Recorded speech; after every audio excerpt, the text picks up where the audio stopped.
এটা কিন্তু আমি জানি না, আজকেই প্রথম জানলাম বিষয়টা। 4 বছর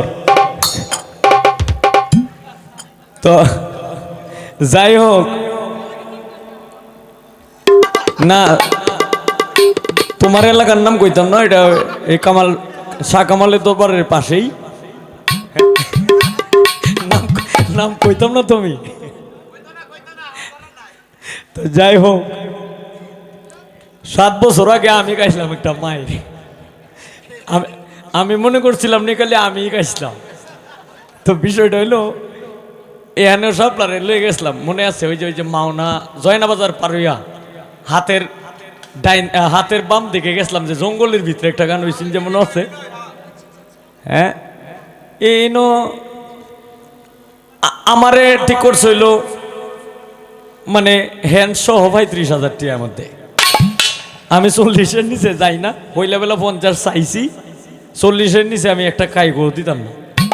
তখন আরো 40 জন নেতা ধরছে, নেতা ধৈর্য পরে আইসে 2 মানে 8-10 জনের লই আইসে বাড়িতে ভাই 30,000 টাকার মধ্যে ঠিক করছে। ঠিক করে 5,000 টাকা বাইনাতে গেছে। তখন আমার সাথে শিল্পীকারে দিব, আমি কইলাম যে সাপলারে দিন, কই তাইলে আপনি একটু বাউ করে দিন। আমি চিন্তা করলাম যে একজন শিল্পী আর একজন শিল্পীরা ফোন দেওয়া মানে এটা হইলো একটা বিপদ চাপান, কারণ না পারবো কইতো, না পারবো সইতো। আমি কইলাম যে 2 টাকা কম আর বেশ, এটা আপনারাই কথা কয়ে নিন গা, কোনো সমস্যা নেই। সাপলারে ফোন দিচ্ছে, সাপলার টেয়া চাইছে হইলো 20,000, হইলা বেলা 25,000 চাইছে, 20-এর নিচে সে যাইতো না। আমারে কইতাছে ভাই 10,000 টাকা দিয়ে আমি একটু সাপলার নিয়ে দি ভাই। আমি কইলাম যে সত্য কথা বলবেন, সাপ্লাই কি কইছে, 25 চাইছে, এরপরে 20-এর নিচে যাইতো না। আমি যে আচ্ছা ঠিক আছে, সাপলারে আমার গাড়ি দিল ইয়ামনে আপনারা আর 5,000 টাকা দিয়ে দিন। যে 35 আর 15 কত হইল 50। অন্ত তার কন্ট্রাক্ট আমি তো না নিলেও আমি নিছি, কারণ লেগে, কারণ বেটি আমার কোথায় যাইব। হরে ফির তো আড়াইছে লগেছে, ঠিক আছে হেইটিও নাই। পরে এইটি হাত দিছে, মানে এই বাইন বাদক লয়ে 18,000 টাকা ব্যক্তায় মিলাই দিছে আমার হাত। এইটিও বার দিছে, মানে এটি এই লোকে যারা গেছি আমরা বাড়ির, এইটির লোকে একটারও কোনো দেহা সাক্ষাৎ নাই।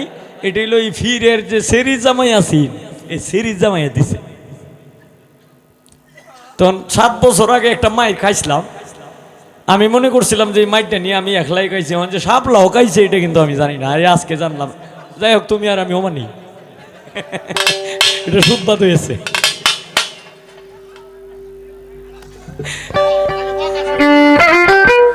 না প্রকাশটা করে দিতেছি যে ইউটিউবার আছে না এই শালারে হুনবুনে, কারণ এখন তো সোশ্যাল মিডিয়ার যুগ, ঠিক আছে। ফিরের এত মোবাইল আছে, এই ফিরে সেরাইনের এত মোবাইল আছে, এরপরে সেরিয়ানের এত মোবাইল আছে, ব্যাগটির মোবাইলে কিন্তু যাইব যে যাই নেও, যদি পরে এই শিক্ষা যদি না পায় তাহলে আর কি করার আছে।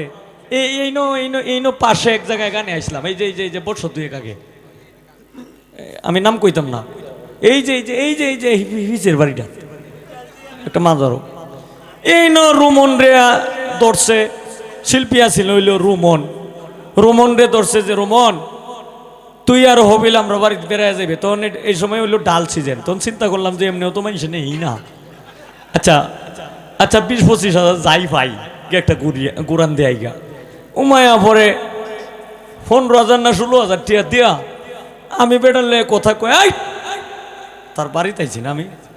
আমি কইছি যে আপনি একজন পীরের ছেলে এইসব কাজ করতে পারে না। কয় বেয়াদব, তো করলো কি আর কোনো কথাই আমি কইতাম না, মানে হাসে দিব এইটা আর কয় না, কয় যে তো করলো কি আমি আর কোনো কথাই কইতাম না। এখন একজনের বাড়িতে আইলে এইরকম দুর্ব্যবহার যদি করে, পরে এনো কি আর কোন শিল্পীবৃন্দ আইব? সামনেই আছে। আমি কিন্তু করে ইশারা ইঙ্গিতে কইতাছি, আমার মনে হয় একটা কথাও কোনো মিথ্যা না। পরে কইতাছে আমি রুমন রে বয়াত হয়ে গেছি, আরেকজনের দায়িত্ব নিছে যে 7,000 না 8,000 টাকা দিব তারে। তখন আমি রুমন রে বয়াত হয়ে গেছি, আচ্ছা রুমন আমারে জয়টিয়া কই আনছস, আমার তো 15,000 টাকা কই আনছস? আচ্ছা তুই না আমার 12,000 টাকা দিলাম আমি যাই গিয়া, আর তুই 2 ঘন্টা সময় বয়ে থাক, টেহা দেয়া দিব। এটা যেহেতু দায়িত্ব নিছে, রাত্রির 11টার সময় ফোন দিছে। ফোন দিলে কয় আপনি কার কাছে ফোন দিছ? নাম কয় না, কই এটা তো কোন রুমন, মানে চিনেও চিনে না। এরম ঘটনাও আমরা জীবনে হইছে। তা আশা করি আল্লাহ তাদেরকে হেদায়েত করুক।